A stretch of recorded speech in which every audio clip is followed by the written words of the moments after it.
Au nom du Père, du Fils et du Saint-Esprit, ainsi soit-il. Bien chers fidèles, le jour de Noël, nous avons fêté la naissance de notre Seigneur Jésus-Christ dans la douce nuit, dans la nuit profonde, froide, dans la grotte de Bethléem.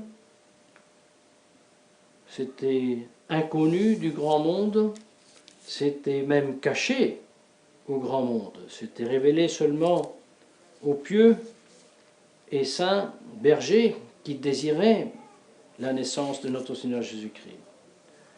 Ensuite, nous avons fêté l'Épiphanie. Alors là, nous avons vu l'autre face de la médaille, non pas la naissance dans la discrétion, dans la nuit, mais Dieu qui se manifeste au grand jour, l'Épiphanie. Les prémices de la gentilité, les rois mages, conduits par une étoile, s'approchent du Dieu fait homme, reconnaissent sa divinité, reconnaissent son humanité, adorent les deux dans la personne du Fils, du Verbe, et manifestent cette foi à travers les dons, n'est-ce pas? L'encens qui va à la divinité, la myrrhe qui va à l'humanité, et l'or qui va à ce homme-dieu qui est, en tant qu'homme, roi de l'univers, de l'humanité. Aujourd'hui, le dimanche, dans l'octave de cette épiphanie, par contre, nous reportons, pour ainsi dire, dans l'obscurité, dans l'anonymat, si nous voulons. Nous allons à Nazareth, n'est-ce pas? Pour les gens de l'époque, Nazareth, ça voulait vraiment dire la fin du monde. Un peu comme en France, n'est-ce pas, Notre-Dame-du-Los, où elle a voulu apparaître dans le coin et dans la province la plus pauvre, la plus délaissée de toute la France. Comme ça, aujourd'hui, nous allons à Nazareth, là où la Sainte Famille a voulu vivre dans la plus grande simplicité, dans la plus grande pauvreté aussi, dans la simplicité de la vie artisanale. Et voyez, nous avons cette nuit, au bréviaire, en lecture, la très belle lettre apostolique du pape Léon XIII, du 14 juin 1892, dans laquelle donc il décrit, il chante la beauté, les vertus domestiques de cette sainte famille. Il les présente comme le grand modèle, le grand exemplaire pour toutes les familles, pauvres ou riches qu'elles soient, parce que même s'ils étaient de race royale et très noble, il leur dit, regardez-les, ils étaient de race royale et ils ont préféré la vertu au titre noblieur. Ils étaient d'une famille royale qui était très riche, et bien ils ont préféré la pauvreté. Et ils vivaient du travail de leurs mains. Et voyez, nous contextualisons que cette lettre est écrite par le pape Léon XIII le 14 juin 1892, donc nous étions en plein dans à ce moment-là, non pas naissance, mais quand même il existait déjà en grande part ce qu'on appelait le prolétariat. C'était des gens trompés, c'était souvent des paysans auxquels on avait dit « laissez la terre, allez travailler dans l'usine et vous gagnerez beaucoup d'argent et vous serez très riches ». Et ces pauvres gens ont écouté ces usuriers, sont allés dans les grandes villes, ont travaillé dans les usines, amenant aussi leurs fils, et bien nous savons et nous connaissons quelle était la condition humaine misérable, dramatique de ces pauvres ouvriers exploités, il faut bien le dire, par une bourgeoisie usurière, n'est-ce pas? C'est comme ça. Mais quelle est la grande différence entre Karl Marx, qui criait à la révolution contre cette injustice, et la lettre apostolique du pape Léon XIII. Quelle est la grande différence? Certes, le pape Léon XIII était bien conscient de l'injustice qui criait vengeance même, de ce nouveau monde soi-disant industrialisé, mais qui n'était rien d'autre que le fruit d'un esclavage fait à travers l'argent qui était vendu à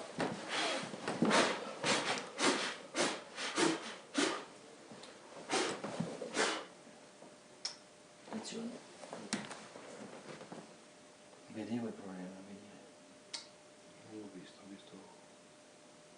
per fortuna che era giù basso. non vedo che qua sotto continua. Ah sì, no, devo prendere l'acqua subito, aspetta, ce l'ho. Enfin, la crèche brûle.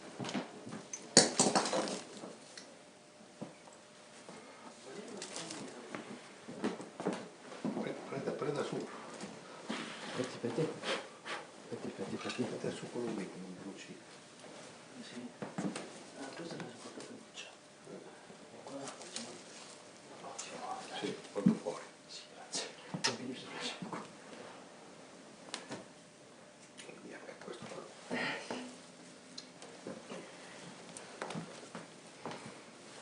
Cher fidèle, un petit incident.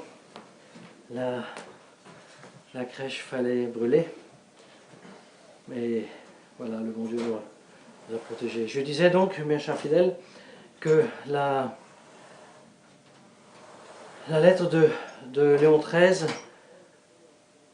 est la grande réponse à l'injustice que, c'est vrai, le communisme, même Karl Marx, avait dénoncé, mais vous voyez, une chose c'est la rébellion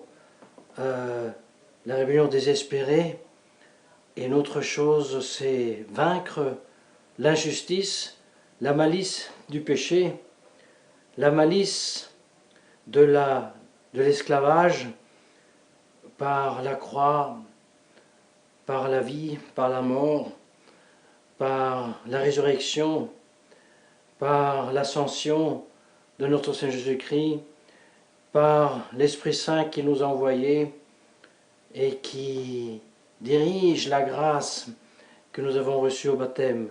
Voilà la grande différence. Et voyez, c'est pour cela, dans cette lettre du pape Léon XIII, il y a la phrase très importante qu'aujourd'hui, les médias, si un pape les aurait dit ou les dirait aux chrétiens, par exemple, exploités dans, je ne sais pas, les usines chinoises, quand il leur dit, vous, ouvriers, qui vivez dans l'angoisse existentielle, dans les difficultés de gagner chaque jour le pain pour vivre, eh bien, si vous regardez le modèle de cette sainte famille, plutôt que de vous rattrister de votre condition, vous vous réjouissez.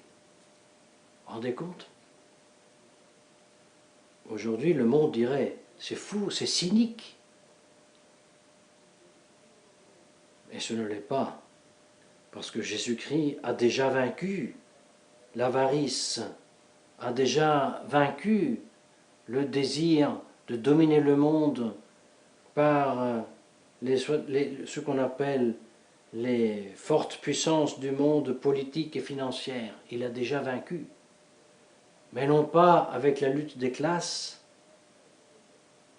mais à travers la lutte contre Satan directement, en le combattant non pas avec la toute-puissance de sa divinité, mais lui montrant comme le côté, pour ainsi dire, faible, sa nature humaine, qu'il permet que même ce démon prenne parmi ses mains, qu'il permet qu'elle soit clouée sur la croix, qu'il permet qu'elle souffre terriblement. Et c'est comme ça donc que le Christ a triomphé de l'injustice et de la malice du démon. Et nous rappelons ces vérités pour encourager nos familles à chercher, cultiver, méditer ces vertus domestiques dont nous parle et Pape Léon XIII et surtout Saint Paul dans l'Épître aux Colossiens, afin que ce noyau de la société, cette famille chrétienne avec ses vertus domestiques, puisse naître, croître, refleurir jusqu'aller à rechanger la société comme c'était le cas au début de l'Empire romain lorsque les chrétiens, se multipliant, plus par sainteté que par quantité, sont réussis à la fin de changer la face du monde. Que la très sainte Vierge Marie veuille nous obtenir cette grâce, au nom du Père et du Fils et du Saint-Esprit, ainsi soit-il.